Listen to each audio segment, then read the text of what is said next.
नमस्कार दोस्तों। आज कोटक महिंद्रा बैंक के ऊपर हम चर्चा करने वाले हैं क्योंकि इसके क्वार्टर टू के नंबर्स दोस्तों आ चुके हैं और कोटक महिंद्रा बैंक दोस्तों पिछले कुछ समय से बड़ी गिरावट दिखा रहा है। इवन मैं कहूँगा सिर्फ कोटक महिंद्रा बैंक नहीं, चाहे कोटक हो HDFC बैंक हो, ये दोनों ही बैंक बहुत ज़्यादा स्ट्रगल कर रहे हैं। कोटक महिंद्रा बैंक में प्रॉब्लम ये है दोस्तों कि जो टॉप मैनेजमेंट है वहाँ कौन आएगा, टॉप मैनेजमेंट क्या किस प्रकार आगे काम करेगी, क्योंकि जो उदय कोटक साहब हैं, I mean one of the finest banker India has ever produced, तो वो उदय कोटक जी हैं। उनके जाने के बाद किस तरह मशीनरी फंक्शन करेगी इसको लेकर के डाउट है, जिस कारण दबाव बन रहा है दोस्तों।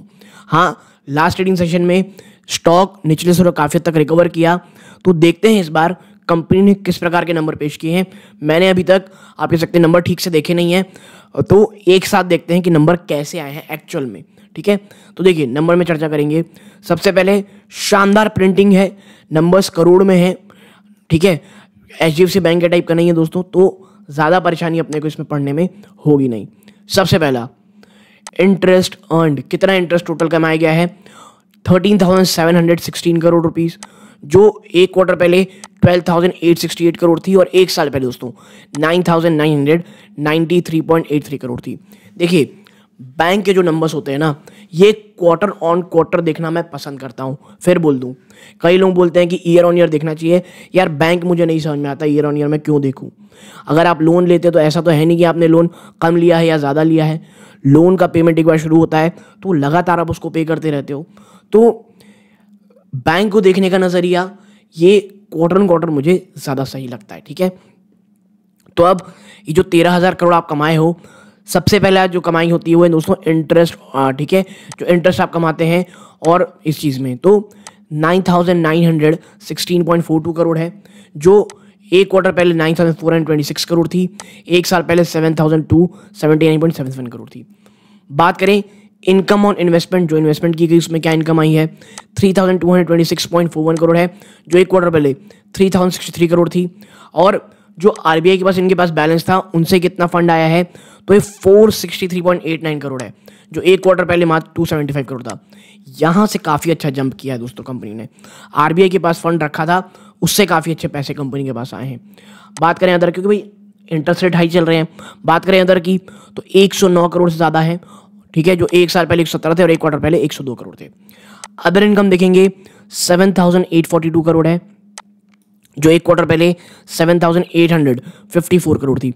ऑलमोस्ट फ्लैट है दोस्तों। ठीक है, और एक साल पहले से चेक करेंगे तो भी फ्लैट है, यानी कंपनी की जो अदर इनकम है ना, ये कोई बहुत शानदार नहीं बढ़ी है, ऑलमोस्ट फ्लैटिश से नंबर है। ठीक है, अब क्या है, अब आगे बढ़ते हैं कि प्रॉफिट और loss on the scale of investment including revolution, तो यहाँ पे 643 करोड़ है, जो एक क्वार्टर पहले 1839 करोड़ था और एक साल पहले 1353 करोड़ था। यहाँ पे एक बड़ी गिरावट हुई है, बहुत बहुत बड़ी गिरावट हुई है। ठीक है, और प्रीमियम ऑन इंश्योरेंस बिजनेस में, जो इनके इंश्योरेंस बिजनेस है उससे कितना प्रीमियम आया है 3,796 करोड़, जो एक क्वार्टर पहले मात्र 2,745 करोड़ थे। यहाँ पे 1,000 करोड़ के आसपास का जंप है प्रीमियम फ्रॉम इंश्योरेंस में। यहाँ पर आप देखेंगे तो ऑलमोस्ट 1,200 करोड़ से ज़्यादा की गिरावट है दोस्तों, 1,200 करोड़ के आसपास की। ठीक है, तो ये दोनों चीज़ें हैं। बात करें अदर इनकम की तो ये 3,403 करोड़ आया है, जो एक क्वार्टर पहले 3,270 करोड़ था और एक साल पहले 2,695 करोड़ था। आप इन सबको जोड़ लें तो टोटल इनकम जो निकल के आएगी 21,559.52 करोड़। एक क्वार्टर पहले ये 20,723.91 करोड़ थी, एक साल पहले 17,434 करोड़ थी। यानी जैसा मैंने पहले कहा, बैंक्स को क्वार्टर ऑन क्वार्टर देखना पसंद करता हूं, तो ये तो ओवरऑल अर्निंग में गिरावट है। और आपको एक चीज़ बता दूं, जो कोटक महिंद्रा बैंक है ना दोस्तों, जो कोटक बैंक है वो बहुत ज़्यादा हाई प्रीमियम में ट्रेड करते हैं ये स्टॉक्स। ठीक है, हाँ, पिछले समय से जो लगातार गिरावट है, मैं इसके ऊपर एक आर्टिकल आया था, पढ़ रहा था कि इसका जो प्रीमियम है ना, ये बहुत ज़्यादा नेग्लिजिबल हो गया है अब HDFC और आप कह सकते हैं ICICI बैंक के मुकाबले। और इतना ही नहीं, ये प्री कोविड के लेवल्स के भी नीचे आ चुका है। तो एक चीज़ बता दूं कि जहां पर नंबर्स थोड़े से वीक हैं, लेकिन ये चीज़ें शायद ऑलरेडी प्राइस्ड हो चुकी हैं, स्टॉक काफ़ी हद तक गिर चुका है। तो मंडे को क्या कोई बहुत बड़ा गिरावट होगी या तेजी होगी, इसका कह पाना, इसके चांसेस बता पाना थोड़ा सा भी मुश्किल है दोस्तों। बट अभी देखें खर्चे किस तरह के रहे, खर्चे बढ़े हैं या घटे हैं। देखिए ऑपरेटिंग एक्सपेंस देखेंगे तो माफ कीजिएगा, ये इंटरेस्ट एक्सपेंडेड यानी इनकम के बाद खर्चा, उस इंटरेस्ट में जो सबसे बड़ी कमाई होती है बैंक की, उसको कमाने के लिए कितना खर्चा किया गया है, 5,535 करोड़ रुपए, जो पिछले क्वार्टर में मात्र 4,834 करोड़ थे और एक साल पहले 3,374 करोड़ थे। ये तो बड़ी गिरावट है दोस्तों। जी हाँ, लिटरली में ये बड़ी, आप गिरावट नहीं कहना चाहिए, उछाले माफ कीजिएगा, ठीक है, इंटरेस्ट अर्निंग में। अब ऑपरेटिंग एक्सपेंस देखते हैं, 9,681 करोड़ है, जो पिछले क्वार्टर में 9,889 करोड़ थी और एक साल पहले 9,178 करोड़। तो यहाँ पे नेग्लिजिबल गिरावट हुई है, ठीक है, खर्चों में। और इस खर्चों में सबसे बड़ा खर्चा होता है दोस्तों इन दोनों में। आप देख सबसे पहले एम्प्लॉय कॉस्ट 2,463 करोड़ है, जो पिछले क्वार्टर में 2,434 थी, ऑलमोस्ट सेम। बात करें policy holders reserve surrender expense और क्लेम्स में, तो यहाँ पे कंपनी को 4,294 करोड़ रुपये का खर्चा आया है, जो पिछले क्वार्टर में ये 4,583 करोड़ था, ऑलमोस्ट फ्लैट। यानी यहाँ से ना कोई बहुत बड़ा झटका लगा है, जिस तरह से चीज़ें उसी तरह, ना कोई बहुत बड़ी राहत है ना कोई बहुत बड़ा झटका है, ऑलमोस्ट फ्लैट टू निगेटिव है दोस्तों। यानी पॉजिटिव इसलिए कि खर्चे यहाँ थोड़े कम हुए हैं। बात करें अदर ऑपरेटिंग एक्सपेंस के, 2,923 करोड़ है, जो पिछले क्वार्टर में 2,871 करोड़ था और एक साल पहले दोस्तों 2,565 करोड़ थे। अब इन सब को मिला लें, टोटल एक्सपेंडिचर निकल के आएगा 15,216 करोड़, जो पिछले क्वार्टर में 14,723 करोड़ थे और एक साल पहले दोस्तों 12,553 करोड़ थे। यानी आप देखें खर्चे थोड़े बहुत बढ़े हैं, नो डाउट, लेकिन जब हम ना ऑपरेटिंग प्रॉफिट देखेंगे, ठीक है, या हम चलते हैं कहाँ पर, प्रॉफिट फ्रॉम ऑर्डिनरी एक्टिविटीज देखेंगे ना, तो 5,888 करोड़ है, जो पिछले क्वार्टर में 5,586 करोड़ थी। यानी ऑलमोस्ट फ्लैट टू पॉजिटिव दोस्तों, ठीक है। तो कोई ऐसी जंप नहीं हो गई है जो बहुत शानदार हो, हाँ, लेकिन मुझे ये लगता है जिस प्रकार की ऑलरेडी गिरावट हो चुकी, उसके सामने नंबर्स मुझे लगता है काफ़ी हद तक प्राइस इन हो चुकी हैं चीज़ें। हाँ, ईयर ऑन ईयर तो दोस्तों देखिए कोई डाउट नहीं है, बहुत शानदार नंबर पेश किए हैं कंपनी ने, ठीक है।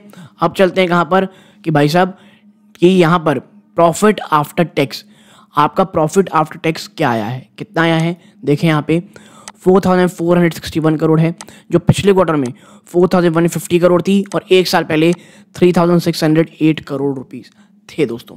तो देखिए नंबर्स खराब नहीं है, चाहे क्वार्टर ऑन क्वार्टर हो, ईयर ऑन ईयर हो। मुझे लगता है कि इस प्रकार की गिरावट होनी थी, हो चुकी है। ये नंबर्स कोई बहुत निराशाजनक बिल्कुल भी नहीं है, ठीक है। अब थोड़ा बात कर लेते हैं एनालिटिक रेशियो में। सबसे पहले कैपिटल एडिक्वेसी रेशियो अभी भी 20 के ऊपर है, बहुत कंफर्टेबल कंपनी। एनपीएस देखेंगे तो आप नेट एनपीए देखेंगे 0.43 से घट के 0.39 हो गए हैं, ग्रॉस एनपीए 1.75 से घट के 1.69। शानदार चीज़ दोस्तों।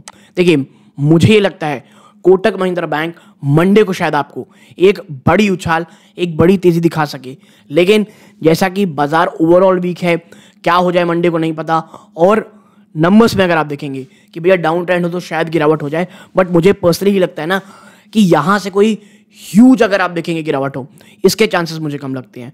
कोटक महिंद्रा बैंक जिन्होंने पहली डिप्स में लिया होगा उन्हें बहुत अच्छा डिसीजन लिया है। कोटक महिंद्रा बैंक के नंबर्स मुझे अच्छे लगे हैं दोस्तों, ठीक है, नो डाउट।